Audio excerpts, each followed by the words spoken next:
everyone, Assalamu alaikum. Welcome back to my new lesson. Hope that all of you good by the grace of Allah.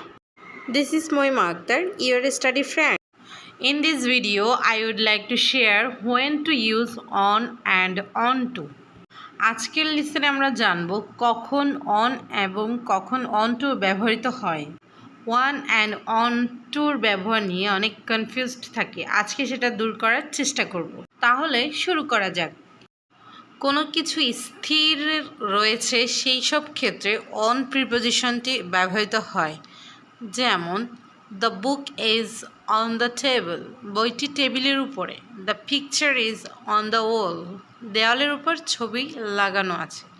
The clock hangs on the wall, ঘড়িটি দেওয়ালে ঝুলছে। এখানে একটু লক্ষ্য করলেই বোঝা যাবে যে বইটি টেবিলের উপরে স্থির অবস্থায় রয়েছে। তো স্থির অবস্থায় থাকলে সেই সব ক্ষেত্রে অবশ্যই অন প্রিপোজিশনটি ব্যবহৃত হয়।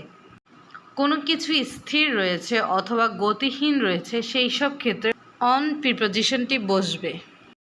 যে কোনো কিছু গতিশীল রয়েছে সেই সব ক্ষেত্রে প্রিপোজিশন অন টু ব্যবহৃত হয়ে থাকে। যেমন the plane landing safely on to the runway, বিমানটি নিরাপদে রানওয়েতে অবতরণ করেছে। The bird flew on to the branch, পাখিটি ডালে উড়ে গেল। The children run on to the playground, বাচ্চারা খেলার মাঠে দৌড়ে গেল।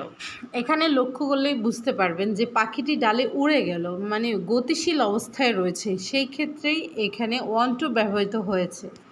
গতির ক্ষেত্রে সবসময় ওয়ান টু ব্যবহৃত হয়। আশা করি প্রিপোজিশন অন এবং অন টু কোথায় ব্যবহার করতে হবে সেটা বুঝতে পেরেছেন। যদি বুঝতে পারেন তাহলে প্রিপোজিশনগুলো ব্যবহার করে অনেক সেন্টেন্স তৈরি করতে পারেন নিজে নিজে। শুধু বুঝলেই হবে না, শিখতে হবে এবং রেগুলার নিজে প্র্যাকটিস করতে হবে এবং ইমপ্রুভ করতে হবে। আশা করি আজকের লেসনটি আপনাদের ভালো লাগবে। যদি ভালো লেগে থাকে অবশ্যই কমেন্ট করে জানাবেন এবং সাবস্ক্রাইব করে পাশে থাকবেন। ধন্যবাদ। Thank you for watching. Allah Hafiz.